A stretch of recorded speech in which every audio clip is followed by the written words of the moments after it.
Yo, what is going on guys? Daddy Winter here. So ngayon, magpe-pre-register tayo sa bagong paparating na game which is yung Legend of Ymir. So same developers ng Mir 4, Night Crows. So it's a play to earn. So ngayon, tignan natin yung mga classes at saka yung mga paparating na gameplay ng Legend of Ymir. So tara, silipin natin. So kung di pa kayo nakakapag-pre-register, no, type nyo lang, i-search nyo lang yung Legend of Ymir. So lalabas naman na siya kaagad. Tapos, meron silang 4 classes, merong Berserker. So parang ito yung tank.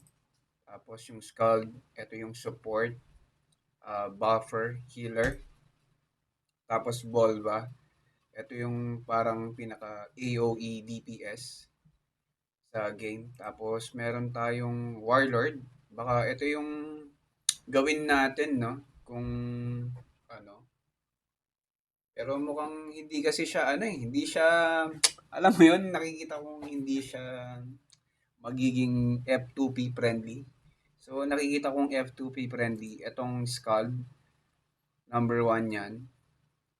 Since may AoE damage, may heal, may buffer at the same time.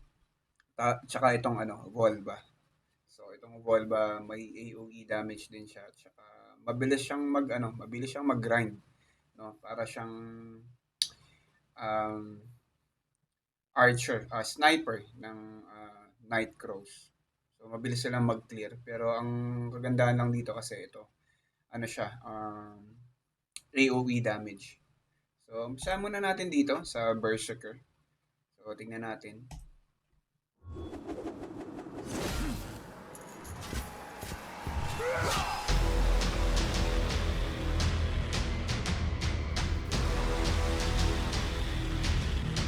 Yan. Ramdam na ramdam mo yung mga ano, skills. Makasabay din yung ano, camera shake kapag ano, kapag nag-skill. Malagay ko maganda naman siya. Sana, maganda, no? So, most likely, may gacha system siya. Sa Night Crows kasi, parang ganun eh, no? Mga boss. Um, Weapon style, spirit, which is yung pet. Tapos mount. Malaking factor yung mount sa ano, sa Night Crows. Sana dito hindi. So, imposible kasi gacha eh. Alam naman natin yung WeMade, no? Though play to earn siya, marami ding mga kumita tulad sa Mir 4 dati, no?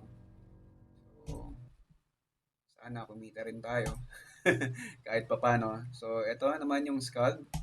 So, baka ito yung gawin natin, no? It's either ito, kung pwedeng mag-dual client, siguro gagawa ka ng isang Scald at isang Warrior.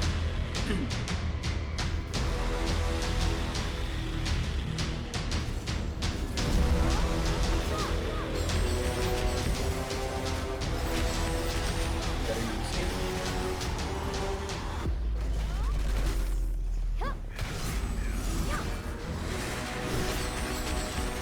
So, hindi lang siya basta buffer, no? Meron nagbibigay rin siya ng ano, shield. So, ano yun, reso yun ah. So, pwede siyang resurrect ng allies. Ang gandang ano nun, ang gandang support nun kapag lalo na sa dungeon raids, siguro party dungeons, raids, tapos sa clan versus clan.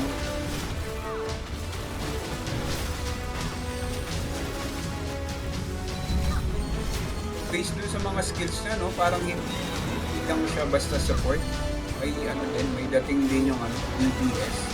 So, hindi lang siguro ganun ka-significant yung DPS niya. Pero, ayun, mukha naman siyang mabilis din mag-farm. O nga pala guys, no, tayo. Mag-i-intro tayo ulit sa ano, sa Night Crows. So may bagong paparating na bootcamp season 2. Tapos bagong class which is yung orb. So DPS support siya. So baka yun yung i-try natin. So tuloy natin yung ano, Legend of Ymir for classes. So ito naman yung Volba. Ito yung sinasabi ko na ano, sobrang F2P friendly rin. So for free to play players. Kagaya natin.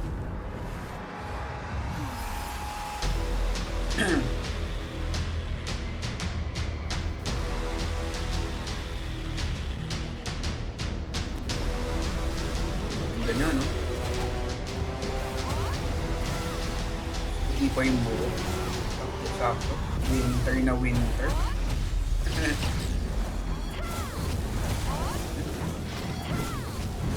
Ang laki ng AOE para sa isang ano, class. Eh tapos ano ka pa, whaler ka pa.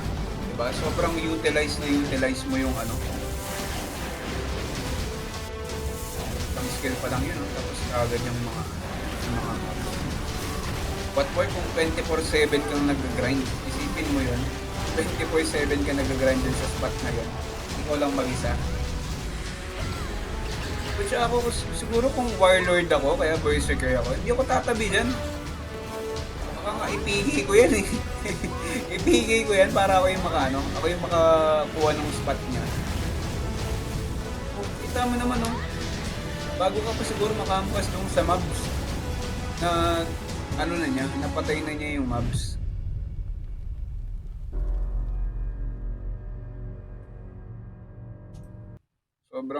Sobrang parang OP ng mga skills niya para ano, para mag-clear ng mga mobs. So ito naman yung warlord.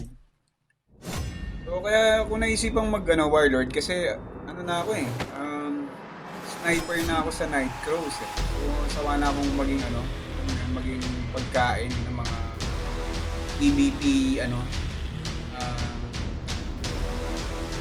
PvP focus na mga characters or ano, classes. So ito siguro more on PvP siya based dun sa mga skills.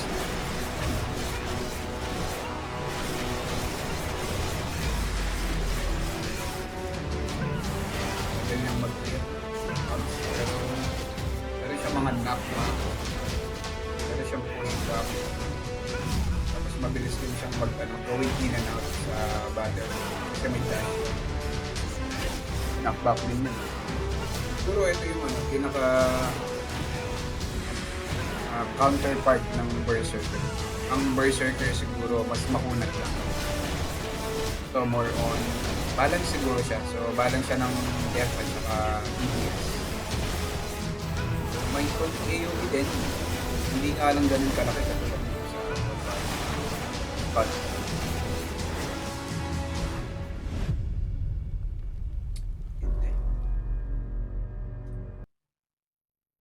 so ayun lang naman. Ito nga pala yung pwede natin makuha, no? So kapag nag-pre-register ka. So ako kasi nakapag-pre-register na ako. Um, ito yung mga o nga pala meron pala silang event na ano, mamaya papakita ko. Pero ito yung mga pwede nating makuha. So ito, rare companion na Bardagi. So lahat sila bound, no. So yung mga usual lang, silver chest. Sigurado ito yung in-game currency. Parang gold pero ito kasi silver chest yung nakalagay. Pero sa ibang game so which is gold. Tapos enhancement stone for weapon and armor accessories.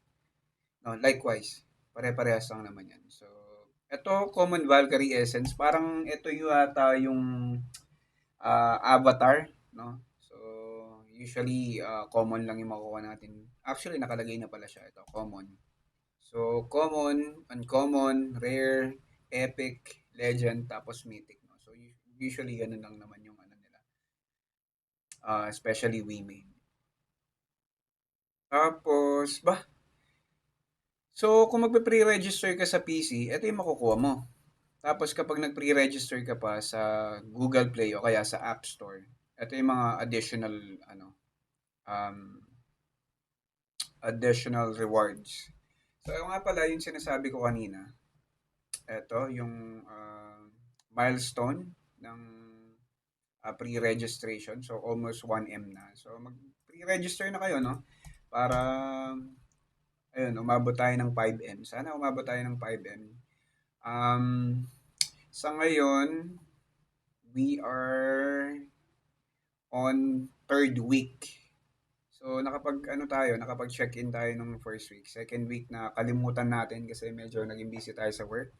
So, ayun, hindi lang kasi itong pag-stream yung trabaho natin. So, meron din tayong trabaho outside streaming. So, meron pa tayong 4 na linggo. So, 4 na linggo, ibig sabihin, eto, 10/27. So, after nun, 10/27. So, kung Monday yun, last week. So, possible, um, last week of October or first week of November siya i-release, no? So, isang buwan na lang yung hintayin natin para makapaglaro nitong Legend of Emir. So, ayun lang muna sa ngayon. So, kita-kita tayo sa susunod na videos natin. Um, Mag-ingat kayong lahat. So, again, this is Daddy Winter. Adios.